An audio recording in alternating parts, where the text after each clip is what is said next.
The new NBA and MLB season is in full swing, and BetOnline has you covered with the best odds and biggest promotions and live in-game betting on all your favorite teams. Head to BetOnline today to stay updated on all the action. BetOnline, the game starts here. Are you feeling stuck in your career or lacking employment at the moment? Experiencing symptoms of job dissatisfaction? You might be suffering from a common condition known as career stagnation. But don't worry, there's a solution. Monster.com. Monster.com offers a comprehensive suite of career-boosting tools designed just for you. Our free resume review and AI interview prep tool will help you stand out from the crowd. Need more guidance? Dive into our career advice articles for expert tips and insights. And don't forget to check out our salary tools to ensure you're getting paid what you're worth. Side effects may include a new job, increased confidence, and a brighter future. Consult Monster.com today and take the first step towards your new career. Ready for your next job opportunity? Visit Monster.com now. Happy Thanksgiving! It's that day of the year where millions of people around the country gather to celebrate, watch TV, and eat. The tradition of the annual feast goes back centuries and has evolved over time. Originally a meal heavy on meats, fish, stews, and vegetables, today's Thanksgiving dinner is an endless variety of mouth-watering appetizers, casseroles, gratins, salads, breads, meats, gravies, and desserts. And whether you're having a traditional Thanksgiving feast with your family, a Friendsgiving with your besties, or a quiet meal for one, there are sure to be some special foods that you simply can't go without. So, in an on-brand first, we're going to be serving up not one, not two, but 3 tasty brands for you to enjoy. And that's why this week's On Brand is on the legendary Thanksgiving side dishes: Campbell's green bean casserole, stovetop stuffing, and ocean-sprayed cranberry sauce. Good. We're all jazzed up, nearly having a cow. You want your favorite show, and it's on right now. It's on brand. Welcome to On Brand with Jon and Marisa. Gobble, gobble, I'm Jon. And gobble, gobble, I'm Marisa. Hey, girl. Hey, girl. Happy Thanksgiving. You know what? Let's get it out there. Me, I'm thankful for you. Oh, I'm thankful for you. So you've just learned I'm doing 3 brands, babe. This is huge. This is huge. 3 brands, and I'm going to say only 8.5 pages of research. I've done that for one brand before. I have done in 8 pages the history of Thanksgiving, the history of Thanksgiving dinner, and then 2 pages per brand. So what, was this your plan all along, or were you on stovetop stuffing and you were like, it's a little thin, maybe not enough for a full episode. Let's round it out with some other sides. I love that you know well enough. That's exactly what happened. Yeah. I kind of kept going back and forth. Like last year, I thought about doing Butterball because they've got that hotline. Every actual food I looked into, I was like, it's an interesting enough story. I don't know if it's enough. And then a week and a half, 2 weeks ago, I was like, oh my God, it makes perfect sense. Side dishes. Yes. Everyone has their favorite. Which ones? I didn't even know that green bean casserole was invented by Campbell's. Did you know that? We might have talked about it in our Campbell episode. Was it in there? I mean, it was so long ago. It's who can say? Who can say? Revisit it on your own time. I don't even know what we talked about in Reynolds Wrap. But yeah, so it worked out perfectly. I'm so excited for this. Because the more I thought about it, it's like there's not a ton of Thanksgiving stuff. Well, and it is our goal to help people have a little bit of fun facts trivia for their parties, their occasions. I'm sure there will be so many little fun tidbits to share at the Thanksgiving table. I love that you said that because we'll have a little banter before we go into the show. But at the top of the show, I wrote, you're about to get stuffed with fun facts that you can belch out at your Thanksgiving dinner. Oh, and another fun thing is this episode really celebrates a lot of women. Oh, good. So I love that. Thank you. Thank you, Jon. It's about time. I mean, of course, it's women because they're cooking, so it makes sense. They were in the kitchen. But let's It's where we're the most comfortable. So, who can blame us? I mean, in the 50s, to be fair, kind of. But yeah. So here we are. It's Thanksgiving week. This is episode 80. We're very excited about that. This is a big week. I was in Costco today doing the majority of my Thanksgiving shopping. It was absolutely slamming at Costco. Walk me through a Costco. It's Monday right now. Thanksgiving's in 3 days. What is that experience like? You know, I left with a lot more than I planned on. It was really hard to not get another $6 pumpkin pie. Al Pal's in charge of the pies at Thanksgiving, so I'm going to leave those with him. But it just feels like, what do you think he's going to make? Some kind of nut pie, some kind of vegan nut pie. It's going to be just like a crust with like a thin schmear jam. It's going to unfortunately, I won't be here for Thanksgiving dinner, but I'm looking forward to that leftover. You know what? I got some a bouquet of flowers. I don't know if it's on camera, but this behind you is. I haven't arranged. I just stuffed it in some water.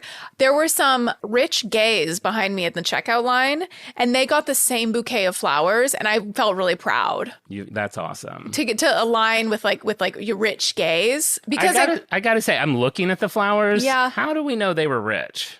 Well, the gays were definitely rich. Okay. Like they had like designer sweatpants. They just how did I know they were gay? Let's just say I knew they were rich and I knew they were gay. Wow, I'm saying women are in the kitchen and you're throwing out gay things. This is a fun for show. some reason, Costco is a place that I lose all sense of self. I have no idea what my taste is. I don't know what my identity is. I become just like a vessel to be filled with Costco. Like I'm walking the aisles, everything I walked. You know how like in regular life, I'm kind of like, I kind of lust for the prairie. I want to return to a simpler time. Yeah.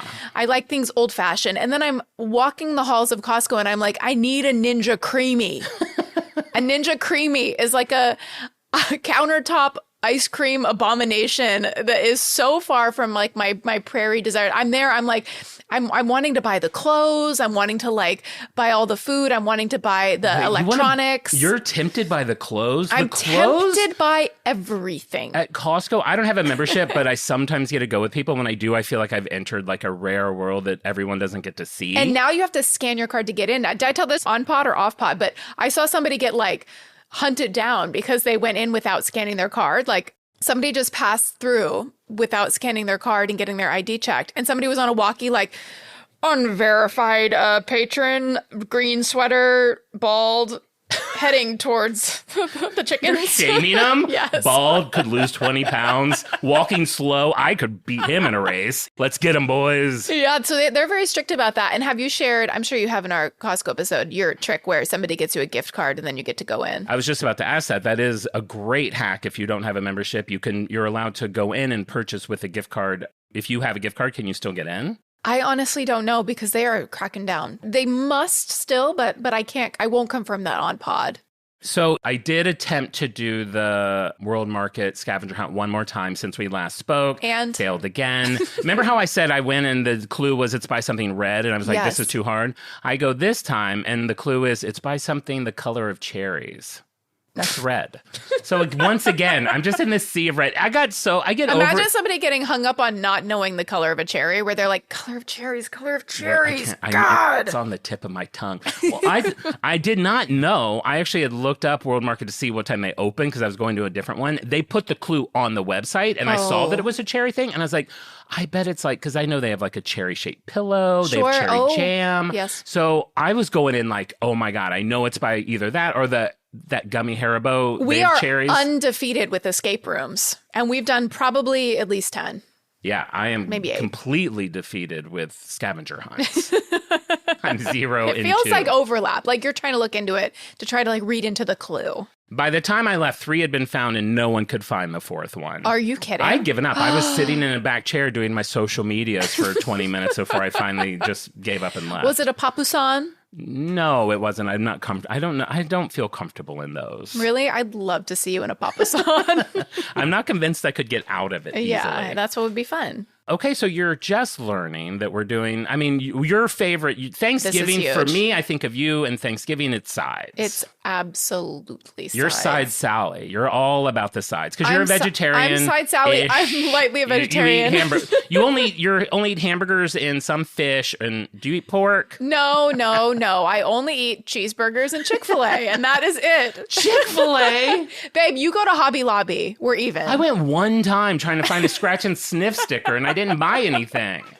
Wow. So I'm lightly a vegetarian, and I probably won't eat turkey on Thanksgiving because I don't really care about it. I'm wearing a turkey on my head, if anyone can't see. I have a cute turkey hat I got at Party City for $13. Oh, I'm wearing, did you notice my subliminal Thanksgiving message? The Cranberries t-shirt. I'm wearing a Cranberries t-shirt. I love that. I'm side Sally, mashed potatoes, stuffing, green bean casserole. That's my trifecta. And then I brought visuals of all of them. I know you can't see it. I've got stovetop stuffing. Oh, I brought a palm to drink because I'm going through a palm moment. Okay, something is going on with palm.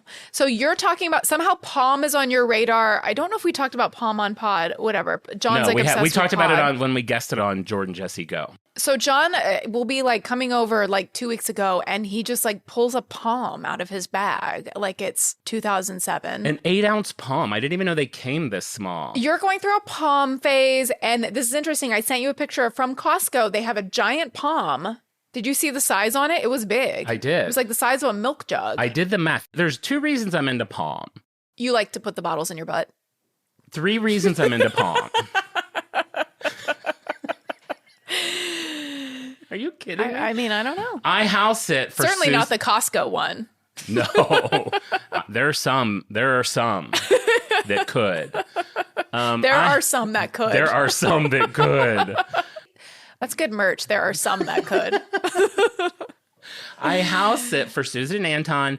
And you know when you house it, it's like, the things that I don't have in my own life. Mm-hmm. 2 things, my favorite things that they have, automatic ice maker, because my ice capades can take place there. Yes. And they always have a giant bottle of Palm, which I'm never buying a $14 bottle of Palm. Of course. So throughout the week, I'll chug that.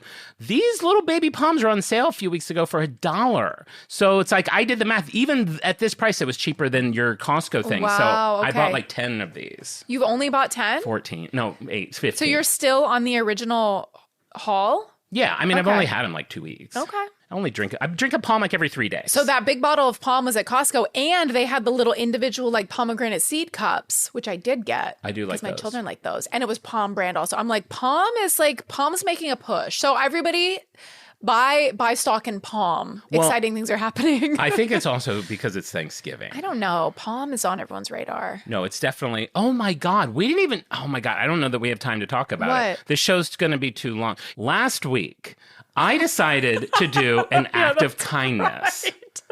So there was a new bag drop at Trader Joe's. I made a video about it, posted it on our Instagram. I called my Trader Joe's. I was like, hey, do you guys have the new collapsible bag? He's like, oh man, no. We only got 24 of them in. They sold out immediately. I was hoping to get one too, and I didn't. I was like, oh, no problem. Thank you so much, blah, blah, blah.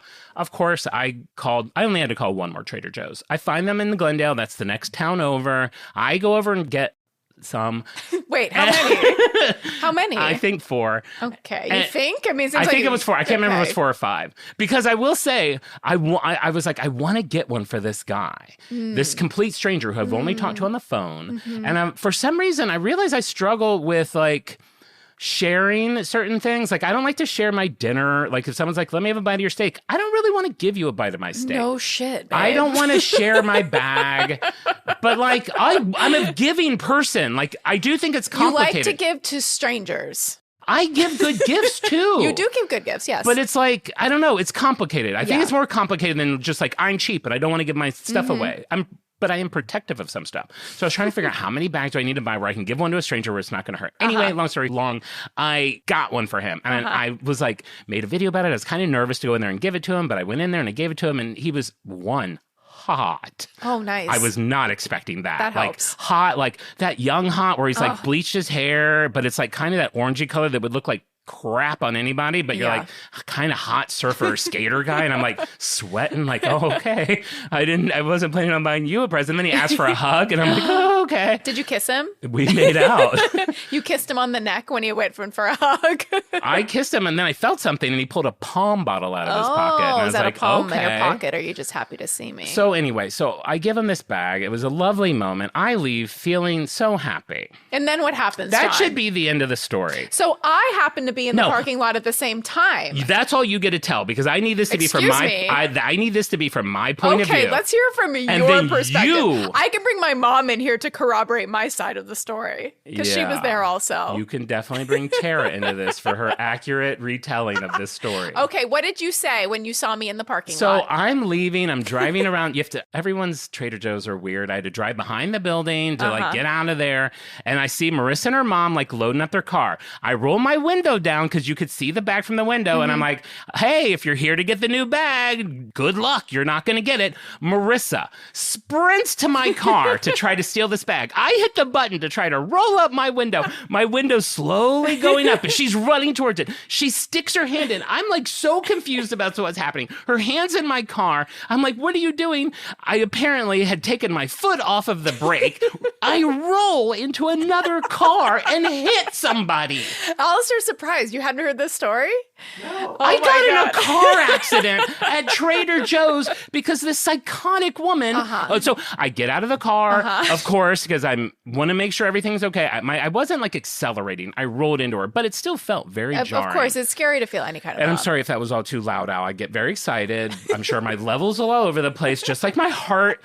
So I get out, and it's like this young woman, and she's like, you could tell she was so jarred by it. She comes around. I was like, is your car okay? She's like, my God, I do have to say, she spent so much time looking at her bumper, and her bumper was ragged.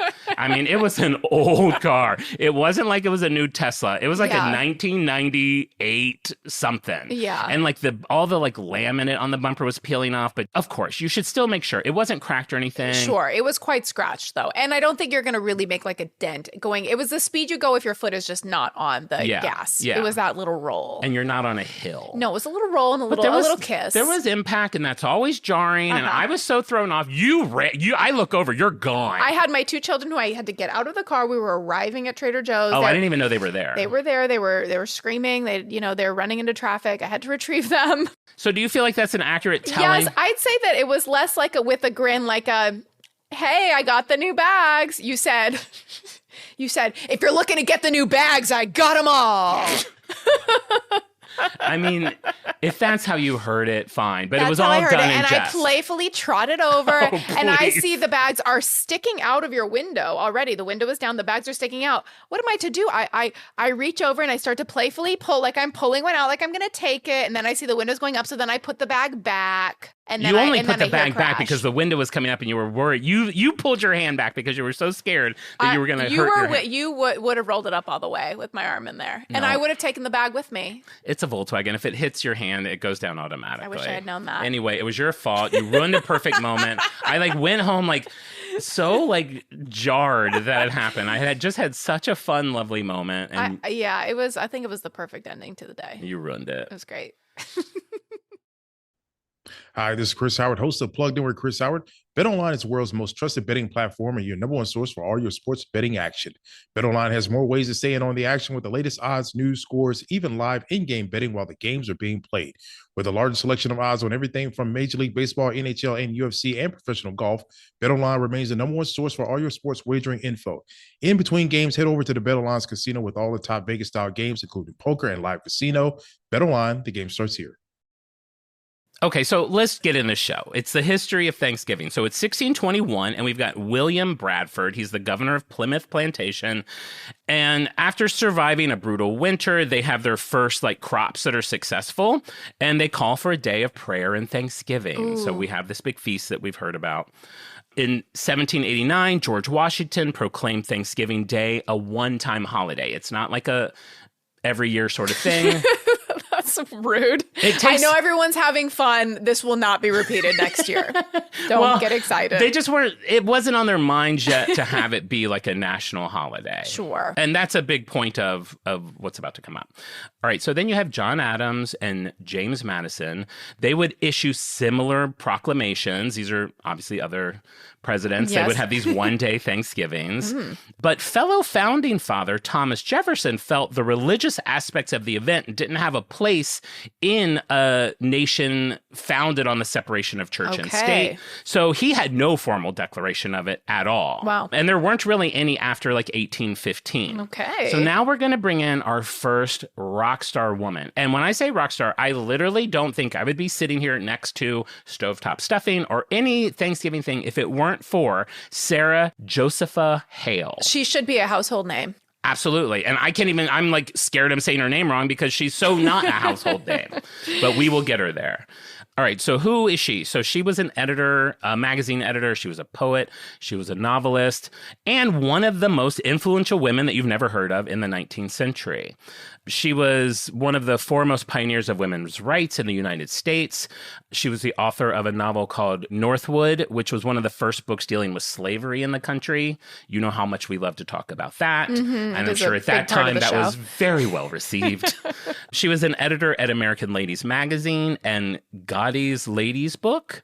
And she wrote a little poem that you might have heard of. Okay. Mary had a little lamb. No. I mean, what didn't this woman do? Oh my God. So Sarah was this huge proponent of Thanksgiving, and she really wanted it to be a national holiday.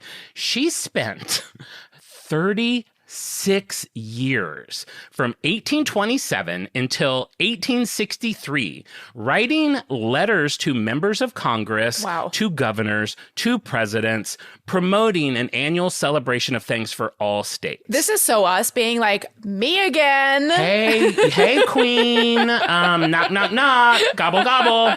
It's me, Sarah. Here's a signed copy of my poem. Mary had a little lamb. Heard of it? Heard of it. I'm Mary, bitch. She's not.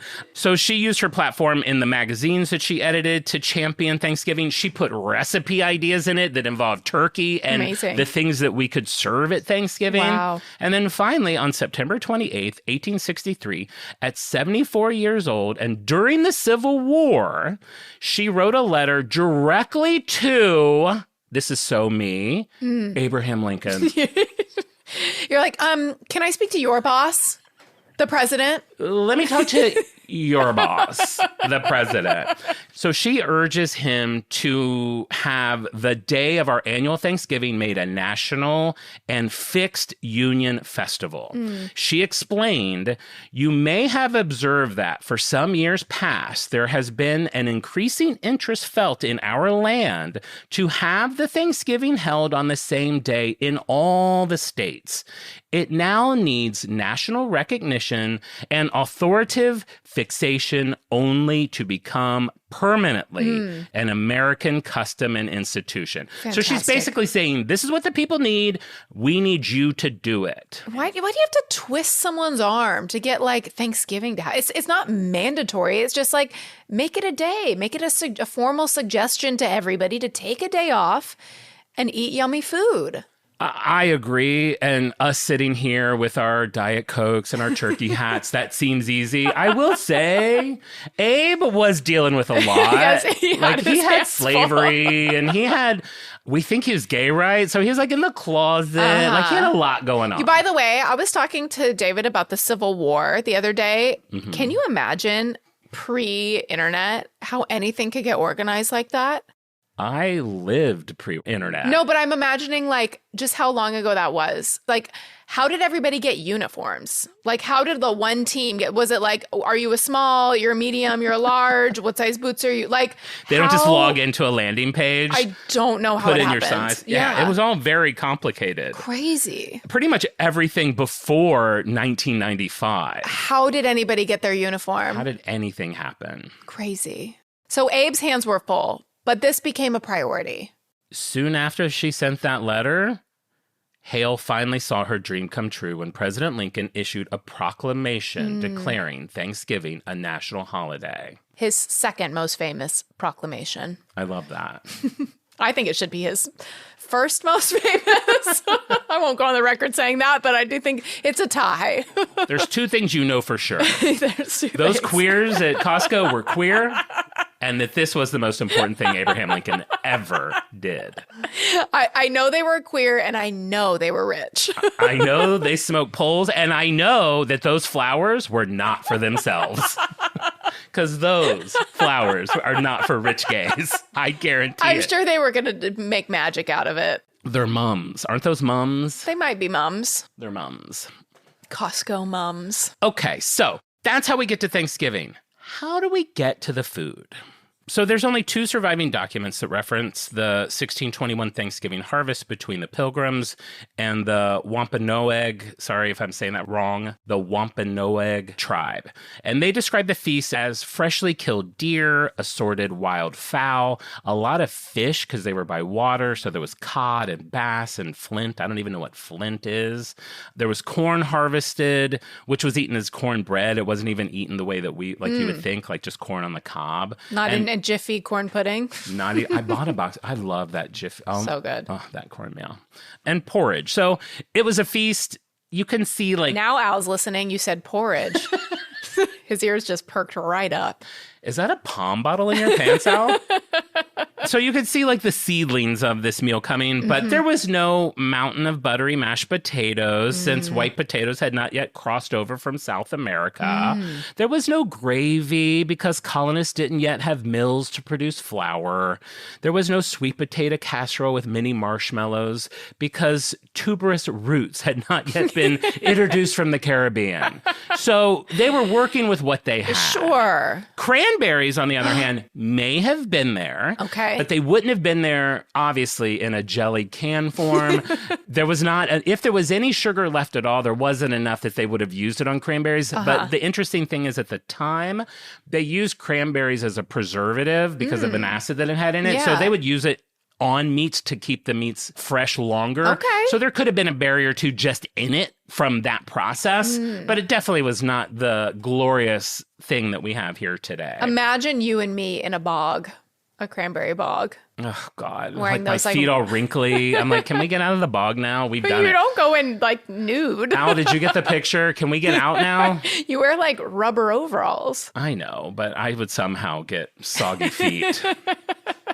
All right, so that's the old Thanksgiving. Now, modern Thanksgiving. How did we get to some of the things we're at? Turkey. Roast turkey became a popular holiday meal by the end of the 19th century, in large part because of Sarah Josepha Hale, who published turkey recipes in her magazine, like I said, to show you how to celebrate. Wow. I love this woman. Wow. I live for Sarah. I really relate to this, like this type A control bitch who's just like, you know what? I'm going to tell you all what to make since you guys can't figure it out. Yeah, how did she pick that bird? Like, it feels like she would have picked a pigeon or Mary had a little lamb. some lamb chops. A lamb Well, chops? maybe she really liked him because of that poem. Maybe. She's the darker side Mary of Sarah. ate a big fat lamb. Its meat was juicy. Mary had a little lamb for eating. The director's cut of the poem. Stuffing is introduced in the 1800s. Stuffed turkeys were common on Thanksgiving tables. Recipes for stuffing appeared in Amelia Simmons' 1796 book called American Cookery, considered America's first cookbook. Wow. That comes up again in a little bit. Mashed potatoes. The oldest recipe we know for mashed potatoes is from a 1747 English cookbook called The Art of Cookery. Sarah Josepha Hale also helped popularize mashed potatoes as a Thanksgiving side dish in her magazines, too. I mean, Literally, if it were not for her, we would not have mashed potatoes, turkey, or the holiday. wow. Why is she not on every stamp? The day should be worshiping her. Yeah. There should be flags of her. That hat you're wearing should be her It head. should be her head. But it's not. Everybody, if you're hosting Thanksgiving, type up a little 200 words and then distribute it to all of your guests so that they know why they're celebrating this day. I challenge. We should make a printable, by the way, like a little something that the fans can print out to distribute to their guests about the importance of the day and who we actually should be thanking. We should have a printable, like one of those religious tracts. Yeah. And you just have a stack of printables. Yeah, we need a little stack. What am I thankful for? These printables. And then you just pass them out at your table. Yeah. I challenge just one of our freaks, and I know this is a big ask, to get tattooed either with the name of or portrait of Sarah for this Thanksgiving honorization of her. Honestly, I agree. If you do that, if you get a tattoo of that, Free Patreon? no, I will do the brand of your choice. Can I ask a question? Uh-oh. Is she hot? Ooh, To say, honestly, it would be sexist to not ask that, Al. So thank That's you a for great asking. Al asked if question. you didn't hear, is she hot?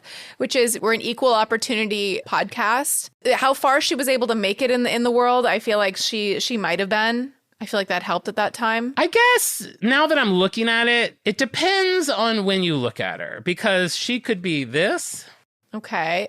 He's showing us what looks like it's north of 70. or, ow, I could see you with this. Oh. Showing a little Okay. shoulder. Showing a little shoulder. A younger woman. She's She's so gorgeous. old, she's a painting.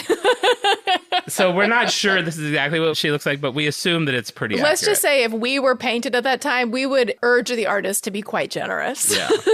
The last thing I was going to throw in the history is just pumpkin pie. Pumpkins were all over the place back in the day. All so, over the place. I mean, they had plenty of pumpkins. Oh, okay. It wasn't like a hard thing to come by. Plenty of pumpkins. That's your boutique. Plenty of pumpkins. Plenty of pumpkins. Mm-hmm. In the 1600s. Hey, queen, I got plenty of pumpkins. You got your pumpkins? Welcome to Plenty of Pumpkins. How many pumpkins do you want? But obviously they just probably roasted pumpkins. They didn't have Yeah. pumpkin pies. We didn't have canned pumpkin until the 1920s. I gotta say, and I've heard this debated, if you have strong feelings about one way or another, I have seen so many like recipe professional chef taste tests side by side, the fresh roasted pumpkin versus the can, and unanimously I have yet to see somebody say that the fresh roasted pumpkin performs better in a pumpkin pie than the canned pumpkin, and for how much work it is especially. But even just taste alone, you are good with the good old can of Libby's. I actually think I've heard like Martha and Ina and everyone say, get the can. Get the because can. They actually use a different kind of pumpkin than what you're probably buying at Maybe, the grocery yeah. store anyway. So just get the can. It's going to be better. It's going to be easier. Yeah, put your energy elsewhere. Everyone's now pulled over the side of the road. They're looking down at the pumpkins they just bought to make their pies. And like, they U-turn in the freeway. Get in an accident. Oh, boy. All right, let's do it.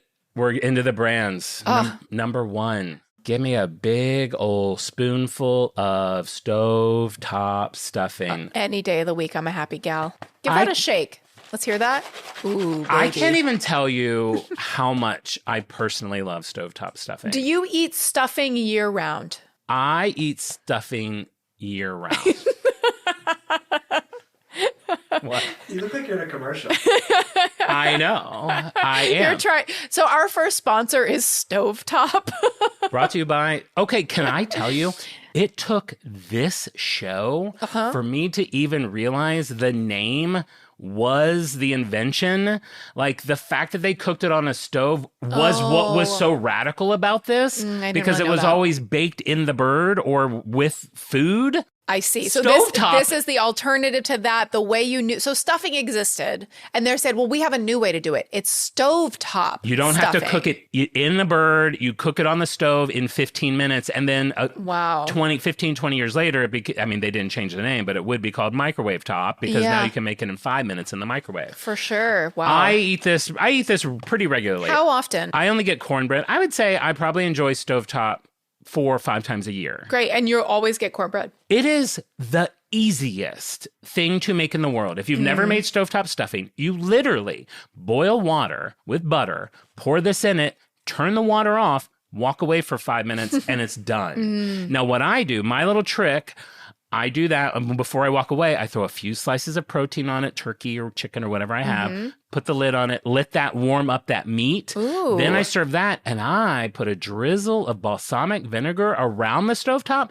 that soaks in from the bottom. I'm telling you, you guys are going to Yummy. die. Wow, with how good that yummy. is. Maybe we are a cooking show. Maybe we are. So I get cornbread we'll get to this, but if it says turkey, if it says, I think there's pork and chicken, the herbs and spices in it are supposed to complement that meat. So there's Sure. slight differences. Some of them have more sage, some of them have whatever. You were saying the other day you don't think you like sage. I'm over sage. I don't Okay. like a heavy sage. Okay, well, yeah, I associate sage. It's a flavor I have so seldom that I associate it really strongly with stuffing. And I have gotten stovetop. I've gotten the Trader Joe's box. I've made it from scratch. This year, I'm going out on a limb. I got a big bag of a Costco sourdough stuffing mix. It's a gigantic bag Yeah. because we're feeding a crowd. And I'll report back on how it is. But I love a pre-made stuffing. Everything is there. It's so easy. It's so good. It's so good. It's so and good. I don't know if Stovetop still does it. It used to come in a canister, which was even better because I knew like I could just take like 2 scoops and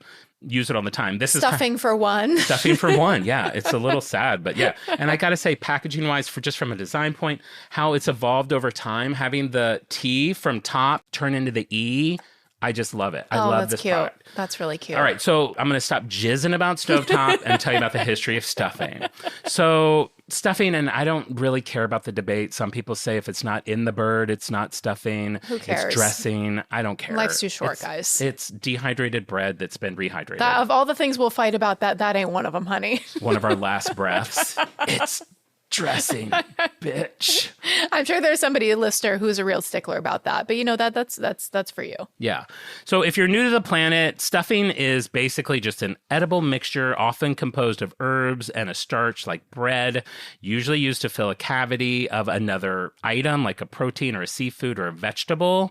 And they originally were doing that to help retain moisture in it and help that protein or whatever it was cook more evenly because it didn't have that big cavity. Oh, in it. interesting. Yeah. It's one of those things that's been around so long, it's not really known when it was first used.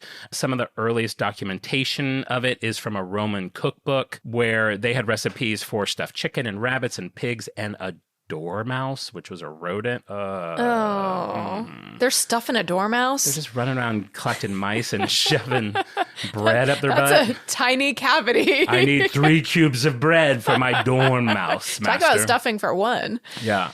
And stuffings were originally made from like vegetables and herbs, spices and nuts and spelt, which was an ancient wheat. I don't know why I got mad at that. Oh, spelt. Spelt. Sounds like something Alistair would like. Oh, and they would also have chopped liver, Ew. brains, and other organ meat. Okay, no. Different time. You know, I like celery.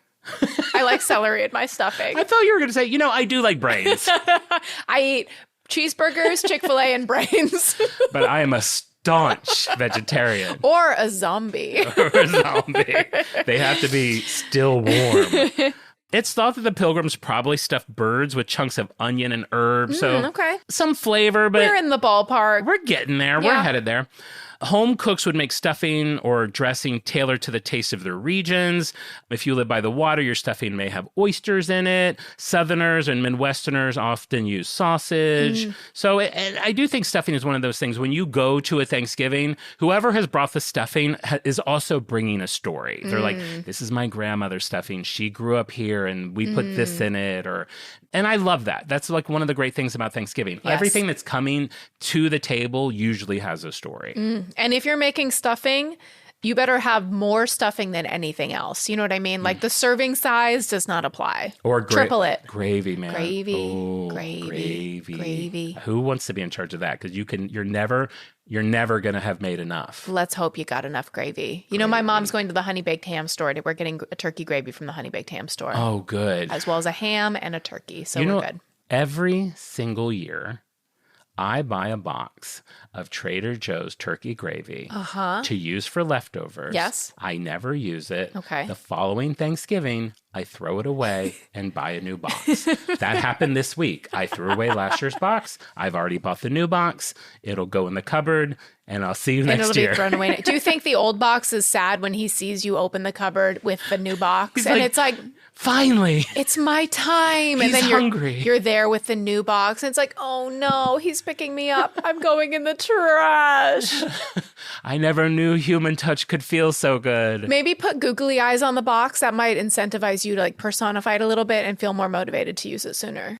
And you act like I'm crazy. No, well, I think we both are in different ways. So you have all these regional stuffings, and then if you're going to mass produce it, you kind of want to take the main elements of all of those and kind of figure out how to make it something that everyone will like. Sure. And that's what Stovetop did. And clearly they are the dominant player. They were not the first. They're kind of the Apple of stuffings. Apple didn't make the first MP3 player, but they definitely did it the best. There's at least 4 other companies who sold it in different parts of the country around the same period. The most popular was probably Pepperidge Farm, which is still out there today. And That's I'm sure out it there? has loyal following. Yep. I don't know that I've ever made it, but all of those other brands left room for improvement, and Stovetop kind of came in and ironed out all the kinks. They were like, no rat flavor. We're not stuffing a mouse. Yeah, they just figured it all out. Yeah. All right, so let's talk stovetop. It's post-war, and we've talked about this era a million times in our pod. This is a time where it's all about convenience food. This is when Pop-Tarts were coming out, and that's kind of the case with stovetop too. So here's our second woman, Ruth Seams. She was a home economist at General Foods in 1971, and her original job was quality control for, this is your business card. Quality control for Angel Food cake mixes. Oh my God. And researching Swan's Down cake mixes and flours. I was born in the wrong time. You were. You were. So sad. So the marketing department at General Foods comes up with an idea that they want to develop an instant stuffing. And they give everyone in research and development the opportunity to present a recipe.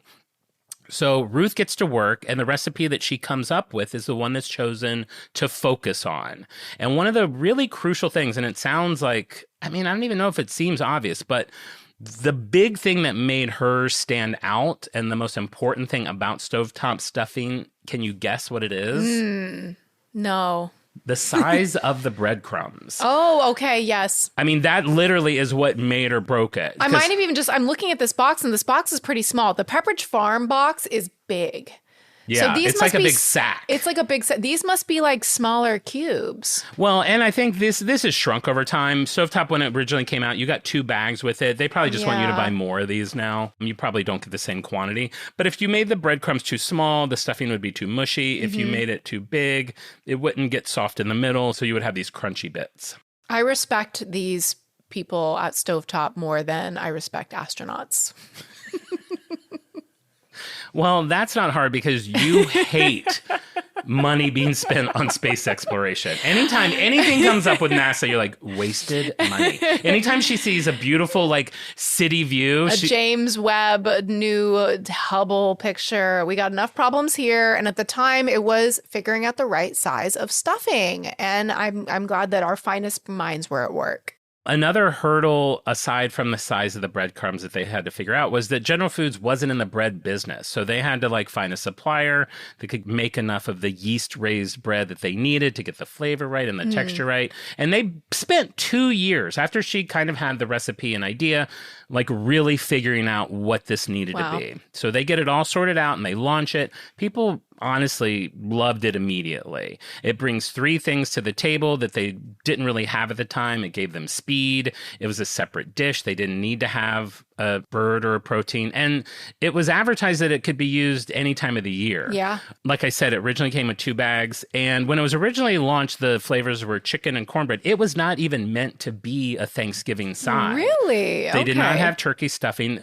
The big thing that they wanted to do was replace mashed potatoes. Or say this is an alternative to mashed potatoes, because that was the hot side at the time. Just in general, meatloaf and mashed potatoes. Chicken and mashed potatoes. Okay. Pork chops and mashed potatoes. They're I don't know why they had a beef with the potato, but they're let's get rid of the potato. So they had a beef with Big Tater. They had a beef with Big Tater. That was actually their original slogan. It never made it to public, but it was, we've got a beef with Big Tater. No, but when it came out, it was really meant to complement a chicken dinner. And I have an early commercial where that's what it's about. And I love this commercial because it's 2 couples having dinner and the wives are deciding what the sides are. One of them is obviously Team Tater and one of them is Team Stovetop. And I don't know why Team Stovetop is such a bitch. I don't know why they can't just have both sides. But this is an early commercial. I came in 9 out of 10. Boy, you hungry? I'm starved. Great, I made chicken. Terrific. I know. I'll make potatoes. Ed prefers stovetop stuffing. Let's make both. Chicken and stovetop is one of my favorites. The stuffing really makes it special. The stovetop finished first. The potatoes hardly got started. Hey, did you like the stovetop? Like it? I'm gonna run out for more. No, please. Just kidding. Serve stovetop stuffing instead of potatoes and watch it disappear. Look up that commercial because the woman who brought potatoes, she's holding at the end of dinner a full bowl of potatoes. Why can they only have chicken and one thigh? Well, especially because they complement each other so well. Yeah. I would not want to live in a world where I had to choose between mashed potatoes and stuffing. Don't make me choose. I wouldn't either. I feel Wow, like how mean to their friends. how mean to their friends. She learned her lesson, bitch. I bet the stovetop couple ended up getting divorced. It looks like they may swing at the end. They're all kind of like outside playing around. I do think it ends up with them swinging. Eating potatoes off the husband's ass. So in 1982, Stovetop releases their turkey-flavored stuffing, and that's when it instantly becomes a Thanksgiving Day staple. Right. They even changed their tagline to, if it's not Stovetop, it's not Thanksgiving. We love that. Wow. And then, you know, for the next 20 years, as any brand does, they find ways to try to stay relevant. They start doing an Americana line. The New England stuffing had white and rye bread with onions and bell pepper. San Francisco, of course, used sourdough. They're just trying to stay relevant. We're having fun. By 1984, they sell their 1 billionth box of stovetop stuffing. 1991, they come out with the microwave version, cuts the time down from 15 minutes to 5. And then they just have a bunch of flavors over the years. You've got broccoli and cheese, mushroom and onion, cranberry and savory herbs, and all these different things. On average, they sell about 40 million boxes of stovetop stuffing from October to December every year. Did Ruth become famous for her invention? Of course she did not. She did get a $125 bonus check for coming up with the recipe and a plaque. My God. And she would say that her invention was the high point of her 33-and-a-half-year career with General Foods, saying, I know for a fact that if it hadn't been for Ruth Seams, I don't know why she's referring to herself. She wants somebody just to say her damn name. She just wants to be seen. There would be no stovetop stuffing. She always kept some on hand in case someone asked her to make it, so she could always just have it for people to serve. And when she was not invited, which she wasn't, to the 1 billionth box celebration, she said simply that it was fine and that they could stuff it. Wow. Bravo, Ruth Seams. Oh, Bravo. I would love to have an autographed box of stuffing. Oh my God, me too. Oh my Unfortunately, she's dead. All right, so that's stovetop stuffing. Ooh, get stuffed. How about I serve you a nice spoonful of green bean casserole, one of my least favorite side dishes of Thanksgiving. I love green bean casserole, but I don't use the Campbell soup mix. I make it fresh with mushrooms in a roux, a cream sauce with fresh green beans. All right. So I have a note here. I always hated green bean casserole because I think I only ever had it from a can. Yeah. It wasn't until Caitlin, who we've talked about many times, celebrity chef, good friend, made what you're talking about. My homemade future friend, Caitlin. Yes, you guys will definitely meet someday. Fresh green beans. She makes her own like mushroom. We'll probably say exact same thing that you do. And I was like, holy cow, what a great dish. It's so delicious. Yeah. I think those other beans are just like vinegary or something. There was something about them I just didn't like, those canned beans. Yeah, canned green beans and then canned soup mix, which I'm sure, you know, it may be if that's a nostalgic dish for you. It wasn't a nostalgic dish for me, and I ate a lot of food out of a can, so I'm not like a can snob. Growing up, I had a lot of beanies and weenies. I had corned beef hash out of the can. I ate a lot of canned food. Oh my God, do you remember the beans? What were the beans? We would get these cans of beans that had one little cube of like pork fat. Pig fat sounds so aggressive. Had one little cube of pig in it. Yeah. Just but you know what I'm talking ear. about? It had like a little cube of like it was like a little dice. And like it would die. like melt? Yeah. Really? I guess for flavor, yes. Wow. I think it was just like pork and beans. Maybe I haven't had that. But yeah, we were also a canned family. Like we Yeah. had Dinty Moore stew. We ate deviled ham. Did you ever have that?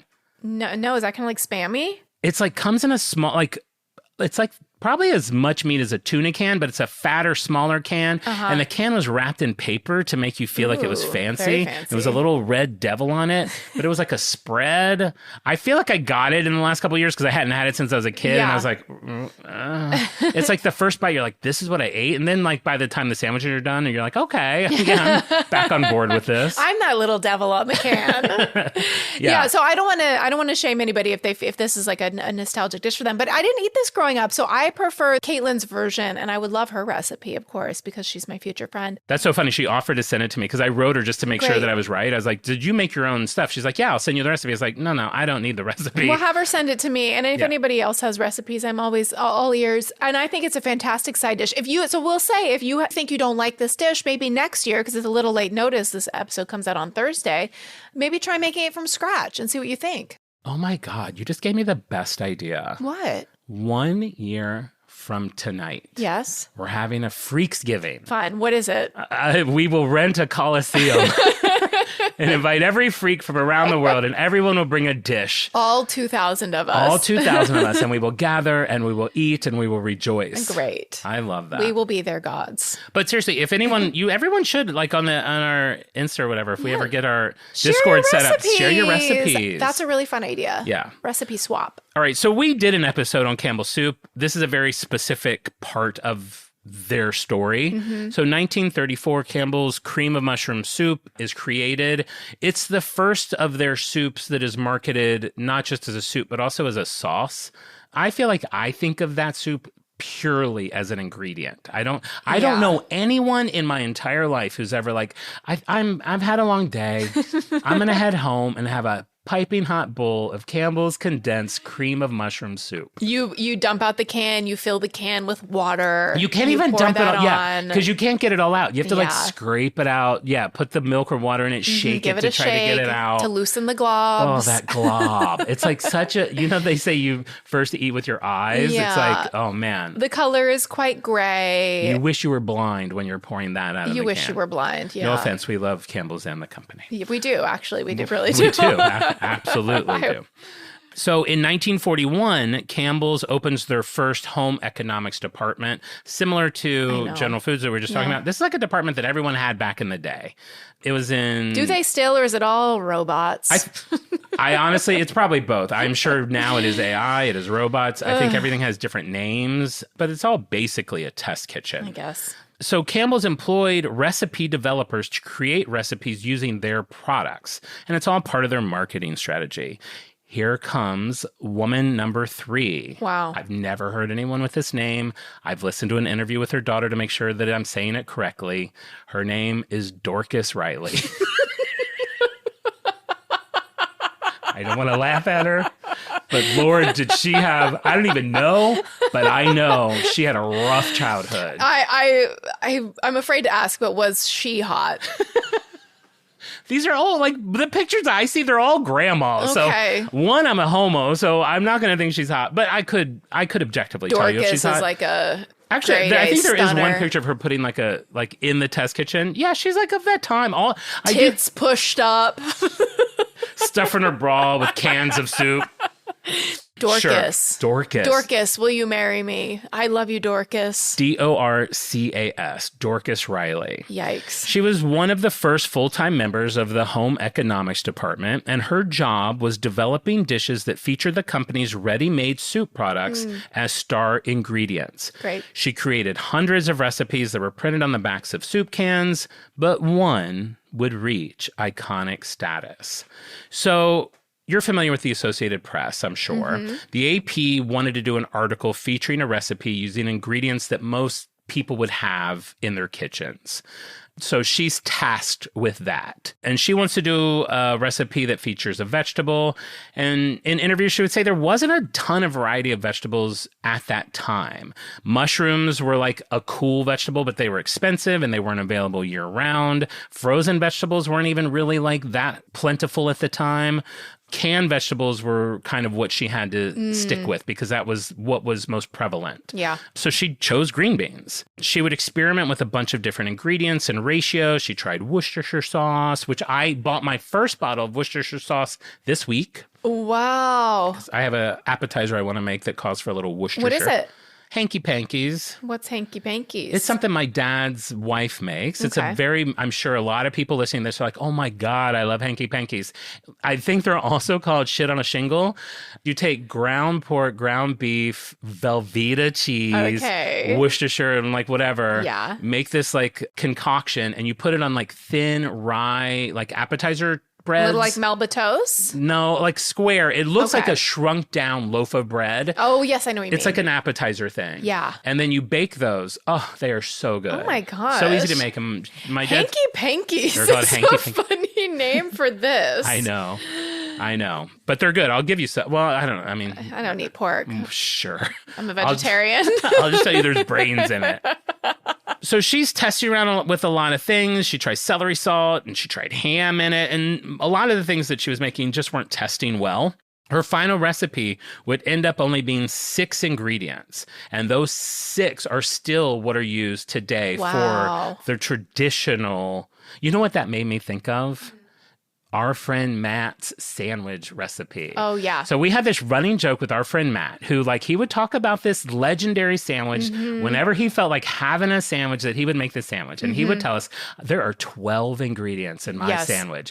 And so it became this running thing where we would always try to guess all 12 ingredients. And this goes on for years without us ever seeing the sandwich. One day he makes the sandwich and we finally see the sandwich. And in my head for years. You imagine like a big fat stack of, so the kind that you would have to stick a toothpick in to keep it from falling apart, that is so tall. This sandwich was a quarter of an inch tall. I've never seen a thinner sandwich. I was like, how could there be 12 ingredients in this? I mean, granted, some of the ingredients are salt and pepper. But still. But it's still, I was picturing like a dogwood. Is that what they're called? Dagwood sandwich. Yeah. Like just, that big, like dripping. Because he was like a, big guy. Like he loved to eat. And God, that always cracked me up when I first saw that 12 sandwich. ingredients. I wasn't even sure. I thought he was just showing us the bread at first. It was so thin.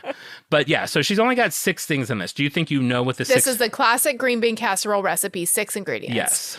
Canned green bean. No. What? Yes, they of course. Campbell's cream of mushroom soup. Yes. Chopped. Oh, wait, is everything canned? I was going to say. No. No. Onion? I mean, Is it onion? what kind of onion? Garlic? Shallot? No, what's on top? Oh, crispy onions. Yeah. Yeah, fried onions. Yeah. Chicken stock? Nope. No. Pepper. You're counting salt and pepper? Yeah. Okay, salt and pepper. Milk. And this is the one that surprised me the most. Soy sauce.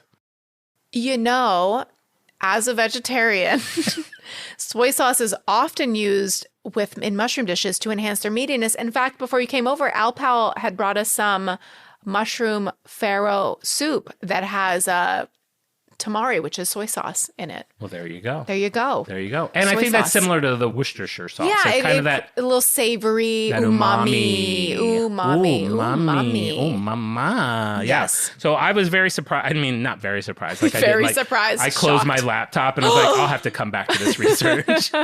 This can't be right. My figures can't be right. I'm taking to the bed. Hold my calls. But yeah, apparently the soy sauce really elevated the dish. That's huge. That's huge. Very innovative. God, Dorcas. Dorcas would later say that the recipe reflected the taste and pantries of the time. The Associated Press featured the recipe in a 1955 story on Thanksgiving. Home cooks were happy to have a new, easy recipe, but like stovetop stuffing, it was not an immediate Thanksgiving staple. Interesting. For many years, it was just any other ordinary dish they would make throughout the year. Another side dish to kick that hoity-toity mashed potatoes off their pedestal. I'm gonna those mashed potatoes in if they don't get off my table. Double bleep. It didn't take off as a Thanksgiving dish until Campbell's put the recipe on the can of the cream of mushroom soup. And then it wiggles its way into Thanksgiving dinner. I love a recipe on a label, like the Toll House chocolate chips. Of course. It just really makes you feel like you're in good hands, like you're part of something bigger than yourself. I agree. And in my research, it said, and that recipe is still on the can today. So I got this can. It's not on there. I do think they've recently had a design change because now they put they've changed it from the Andy Warhol and put these like little vegetables over on the side. Yeah, they've gone through a little change. They've gone through a little change. So That's it okay, is we not all on have. there, but I'm sure it's easily Googleable if you want to make it. So yeah, I feel like this is kind of like stuffing as well. Like there's always that one person when the email goes out, like what's everybody bringing to Thanksgiving? Someone's like, I'll do the green bean casserole. Most people probably make it the traditional way. I know a lot of people also have add-ins that they do. They've made it their own over the years. But Throw in a water chestnut. Oh God. I can't stand water chestnuts. Anyone that does that, you're out. This is your one and only time at our Thanksgiving. I don't like a texture, and you like those bean sprouts. Water chestnuts to me are like that, where it's like I can hear it when I bite it. I get bean sprouts on the side. I don't like that. I only like them cold and alone, like in my heart. I do not like them warm in a dish.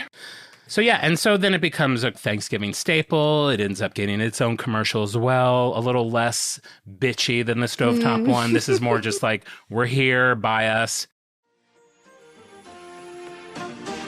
Holiday after holiday, one recipe always finds a way to our table. Green bean casserole made with Campbell's cream of mushroom. Come home to a home-cooked meal. Again, I implore you to look up that commercial. The children that were cast in this are just shoveling this stuff in their mouth like they're going to die if they don't eat it all. It's repulsive. And, of course, I wanted to bring just a few fun facts about green bean casserole. The recipe is viewed on Campbell's website 4 million times every Thanksgiving. Wow. Green bean casserole, or GBC as I call it, are served at over 20 million Thanksgiving dinners every year.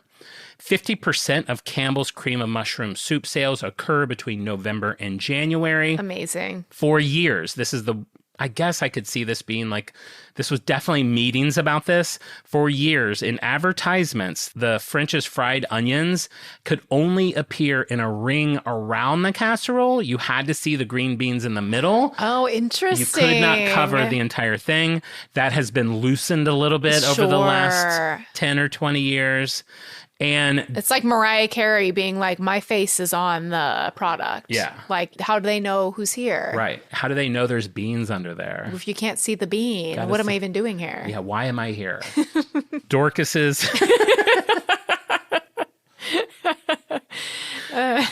original recipe card for green bean bake, that's what she called it when it came out, now belongs to the National Inventors Hall of Fame in Akron, Ohio. Thank you very much. The same building where Thomas Edison's light bulb is on display. I mean, she's up there with the greats. Oh.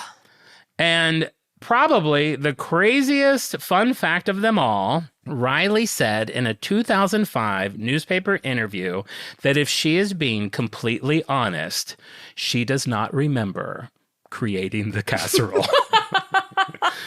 She said in an average year, a home economist could test over 1,000 recipes. Oh my God. But despite that, Dorcas Riley has become known as the grandmother of the green bean casserole. Oh. She would also say that most people didn't even know, me included, that's me, not her, that Campbell's created the dish. But she was fine with that because it was no longer just a Campbell's recipe. It's become the world's family recipe. And that's what she said she was most proud of and humbled by. Aww. She lived to a beautiful age of 92. Oh, it's a beautiful age. Was she compensated for her creation, or was she given like a $50 savings bond? She was asked to pay for her own parking.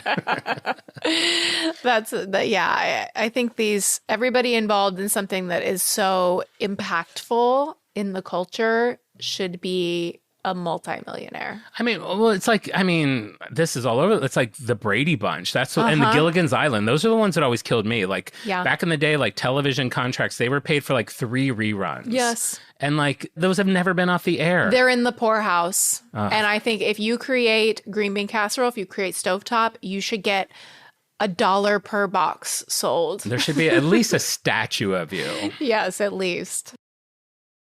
All right, like I said, this is a juicy episode, big and fat, but we're on the last brand. Gobble, gobble. No Thanksgiving meal would be right without Ocean Spray's jellied cranberry sauce. Where do you stand with this? It's a very divisive product. Americans consume, I don't know how they have this to be so precise, 5,062,500 cans of jellied cranberry sauce throughout the holiday season. Some people like homemade. Other people like the jingly, jangly, wiggly, wobbly sauce. I feel like I'm late to the game with it. It was not something that I really cared about, but in the last few years, I have grown to really, really love it. I really appreciate the brightness, the juiciness, the tartness, and a plate that my Thanksgiving plate, we were just talking about our menu the other day. You know, it's corn pudding, it's mashed potatoes, it's green bean casserole, it's stuffing. It's everything is very creamy and rich. And so to get that bite of cranberry sauce in there, a little palate cleanser, a little zip, a little pop. It's good on all the things you just said. It is so good. With a little bit of bread, a roll with a little bit on there. Oh my God. Oh my God. For leftovers, use it as the condiment on the sandwich. It is so good. But Trader Joe's makes a lovely refrigerated cranberry sauce. I think I've made it from scratch one time and I'm kind of like, I'd rather, put my energy elsewhere. Is there anything worse? I mentioned a minute ago the email chain when everyone's like, hey, we're having Thanksgiving. What's everyone want to bring? Is there anything worse than when someone's like, I have a great recipe for like a cranberry orange chutney. And I'm like, you. That's when I close the laptop. I don't want the chutney. I don't want the zest. I want the wiggly jiggly. You want the wiggly jiggly. I'll just bring it. Even if I'm not assigned cranberry, it's like me. Wow. People in the pod don't know. I always travel with a Diet Coke. You usually have like a canister of Parmesan cheese in your bag. You come with your own condiments very frequently. Yeah. You're definitely not afraid to do that. So I said we would come back. It's just a brief mention. The cookbook, America's First Cookbook, The American Cookery. That is also the first mention of cranberry sauce as a side was in that cookbook. And it was suggested in there to pair it with roasted turkey or other fowl. So, and with boiled onions. I mean, they just had onions coming out of their ears back then, I think. For sure. It was like the one thing they had. Yeah. Did you get sucked into the craisin phase of 1998? No. You didn't. You saw it for what it was, and you wanted nothing to do with it. No, yeah, it was like two on the heels of the sun-dried tomato phase. It's like, can we just stop drying everything out? Like, can we plump things up? And I feel like Palm was waiting in the wings to be like, they're craving juiciness once again. A pomegranate seed. Oh yeah. Talk about magic. It's like a little globe of liquid, and then you got that crunchy bit in the middle. It glimmers like a jewel. Yeah, it could be a birthstone. It might be. It should be America's birthstone. By the 19th century, what we know now as the modern cranberry industry, which we're always talking about, the modern cranberry industry. We have a separate text thread just to talk about the cranberry industry. Just the modern one. The modern not the one before the 19th century. Absolutely not. It was in full swing, and the competition among bog growers was getting fierce. Oh, wow. There's your movie. Bog. That's a good title for a series. The Bog. The Bog. Matt Damon in The Bog. The Bog. He is General Ulysses Grant. Sure. We rewatched Good Will Hunting the other day, and I think he could play General Grant. He's very versatile. He's much older. Yeah, that's why he's perfect. So General Grant ordered cranberry sauce to be served to his troops in 1864. They assume that's probably so that they could stave off scurvy. Now, you have to remember at the time that cranberries were a seasonal fruit. They only really grew from like the middle of September to the middle of November. Wow. There was no way to preserve them. You had to eat them then. That's why they would kind of naturally be a food for Thanksgiving and for the fall, because they were not available December to August. Yeah, and there's not really a lot of other fruits that are really yummy at that time. Maybe an apple. Then we have Marcus Uran. So this guy was a savvy lawyer, and he decided that someone needed to shake up the cranberry game. It's about damn time. I mean, it's the oldest story in the book. Guy studies to be a lawyer. Guy becomes a lawyer. Guy quits being a lawyer. Guy buys cranberry bog. That might be my story as well. It might be where it ends. I could see you. I'm not even kidding. I could see you retiring on a bog. I would love to live on. Well, you want to live near water. I do want to live. Do you want to live near a bog? By a lake I wouldn't mind a bog. So he sets out with a goal to extend the typical cranberry season from 6 to 8 weeks to year round. Okay. In 1912... The sinking of the Titanic. Thank you. He has the idea to can and juice cranberries. And then I wrote, ironically, the year the Titanic sank is the year the cranberry rose. Oh, wow. Rose. Rose. Oh, my God. And you know how they're harvested, that they float on the top of the water. I'll get to it. Okay. Bitch. I'm on a wait list for a Titanic. I told you this. I'm on a wait list for a Titanic escape room for us to do. Oh, that's fun. So that'll be really fun. So he starts selling his canned cranberry sauce under the name Ocean Spray preserving company and creates this whole new market for cranberries. His innovative ideas were helped by a change in how cranberries were harvested. You jumped the gun a little bit. In the 1930s, they transitioned from what was called dry harvesting to wet harvesting. And if you're not familiar with cranberries, they grow on vines like anything, like several Like other anything. things, like grapes. And dry harvesting is when you harvest like most things, you literally pick them by hand. Wet harvesting, you flood the bog like we see in Ocean Spray commercials. And a lot of people, including myself, thought that cranberries grew in water. I really did until I read didn't this. until right now. Yeah, until this exact moment. I was like, oh, I didn't know that. That is not what happens. So they flood the bog and the water separates the berry from the vine. And there's these tiny little air pockets in the berries that allow them to float. So all of a sudden they go from harvesting, which would have taken a week, becomes one afternoon. Oh my God. What would have taken 20 to 30 people now takes 4 to 5. Wow. And today about 90% of all cranberries, I don't know why those 10% are holding They're out. hanging on to They're their like, dry bogs. they've got calluses all over their hands. I don't care what you say. They don't want to have soggy feet like you. Get out of here. 90% of cranberries are picked the wet way. The wet way. The wet way. Oh, There's your something. We need to get a production company. In 1930, Marcus joins forces with two of his competitors, John Makepeace and Elizabeth Lee, and they were also independent cranberry growers. And they form a cooperative known as the Cranberry Canners Incorporated. And then Marcus would go on to help develop a number of novel cranberry products. He came up with cranberry juice cocktail, which was in high school. I don't know why. One of my favorite drinks. I just loved it. It's like basically cranberry juice with sugar. So good. In 1939, he made a syrup for making cranberry mixed drinks. And then in 1941, he throws down the famous jellied cranberry sauce, known as a log. Did you know this was a log of cranberry? Wow, like internally they call it a log. Yeah, like if you see it, like when they're talking on the website, they're like, you'll want to remove the log. It's like, I did not know that was the industry term for it. In 1946, the cooperative became known as the National Cranberry Association, and in 1957, it becomes Ocean Spray. Wow. And Ocean Spray, I did not know this either, is still a cooperative. It is now a cooperative of hundreds of independent farmers across the United States. Marcus passed away in 1963, but his products are still staples of the holiday season. Jellied cranberry sauce is Ocean Spray's most popular product, far outselling fresh cranberries. They produce close to 80 million cans of cranberry sauce a year. Wow. 85% just during the holidays. That's amazing. Now I have a little wits and wagers for you and Alistair. Okay. How many cranberries do you think it takes to make a can of this jellied cranberry sauce? 50. You say 50. This is 14 ounces. 212. Now, depending on how you play with rules, most people say if you go over, you lose. The answer is 200. Oh. Al is closer, but he did go over, I don't know who wins. We'll call it a tie. Price is Right rules. Okay, I'll give that one to Al. Now, Al, would you mind handing that to Marissa? Marissa, is there anything you notice about that can that strikes you as odd? Jellied cranberry sauce. Try the recipe on the back. Insert a flat knife, slide along the back of the can, invert and shake. Outrageous chocolate cranberry fudge cake. We have plenty of time. You can read the whole can. Okay. Am I getting warmer? 100% profits to our farmers. Plenty of time. High fructose corn syrup. I'd like to see that change. You might notice that the label is on upside down.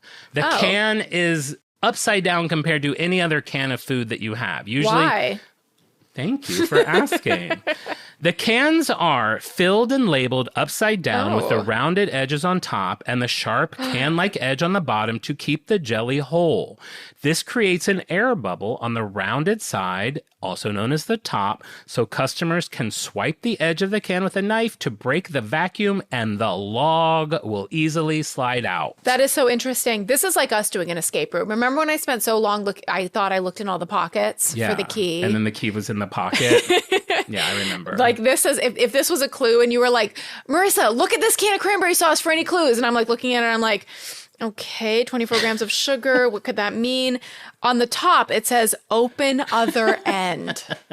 Does it? Yes, it does, Yeah. which would have been very important for us to move on to the next step in the escape room. So they started doing that around 2000. Wow, that's really cool. And I got through the research of 3 brands without coming across any unfun facts.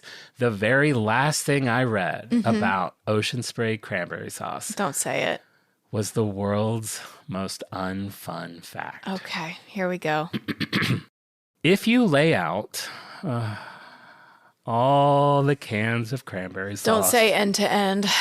consumed in a year No. from end to end, No. they would stretch 385 miles, the length of 67,500 football fields. Oh my. Could anything be less relatable than that fact? I kind of know what one looks like. That is beyond obnoxious. I would even think 67,000 football fields would fit on Earth. Yeah, maybe end to end they don't. This has been too fun. We shouldn't spoil it. So there you go. That is my research on our iconic Thanksgiving holiday sides. This has been huge, and I mean huge. Everything's bigger on Thanksgiving, and Al, you got a supersized episode. All right, so listen, I mean, you could do it overall. You could do it 1, 2, 3, however you want to do it. You now know the history. Hopefully the freaks have a ton of stuff they can impress their friends with at all. Their Thanksgiving feast. But for you, would you say that these brands are on brand for you or off brand? I'm going to say the stovetop stuffing is a hard on brand. It's a hard on brand. It's definitely a hard on brand for me. And the green bean casserole, that's going to be, it's not on brand for me personally, but I respect anybody who it is on brand for. And because we always have the Ocean Spray jellied cranberry sauce at our table, it is on brand for me. Okay, I'm going to go with the same answers. I get a hard on with stovetop. I get a major boner with Ocean Spray. I'm never going to make that green bean dish. I love a real one, but not the Campbell's one. So same answers. Great. Yeah. Amazing. Perfect. This has been so fun. I loved this tour around the table, and I'm sure everybody got some super fun facts to share with their friends or enemies on Thanksgiving. Jon, it is time for a recurring segment. This is Jon's Ice Capades.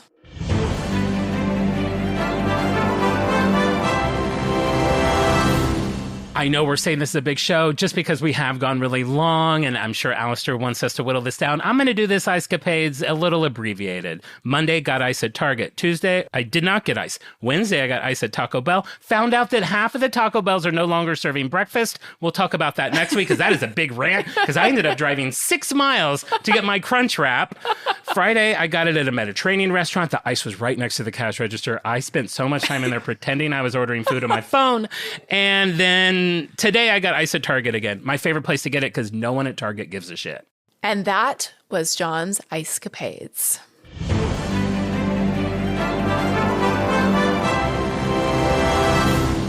Okay, and before we go, I want to give a shout out to our very special Thanksgiving Freaks of the Week.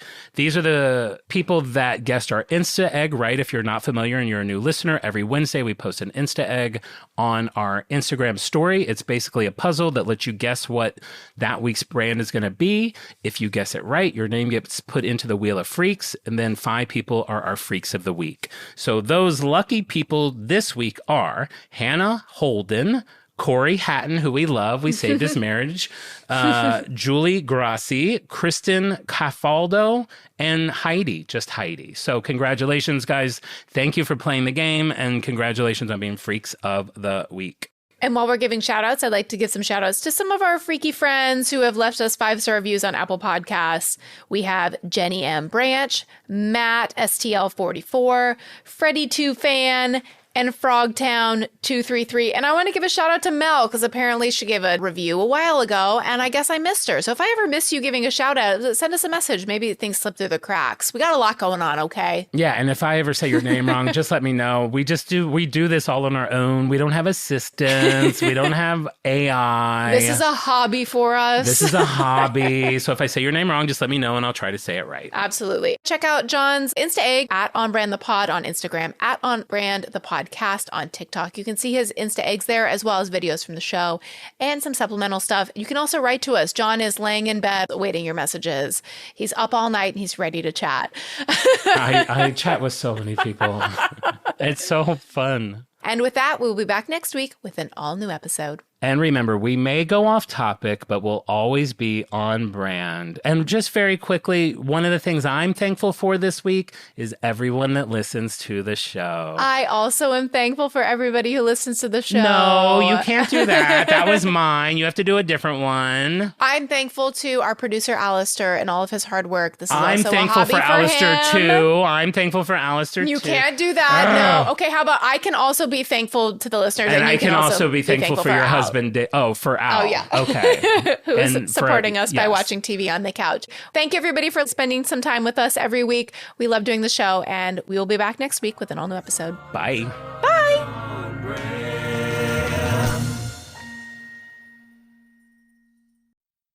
If you're looking to streamline your audio advertising buys and maximize your revenue, look no further than Triton Digital's programmatic audio advertising exchange, A2X. The private exchange consists of only licensed broadcasters and top-tier internet radio publishers, assuring the quality inventory and brand safety you can trust. Visit www.tritondigital.com to learn more.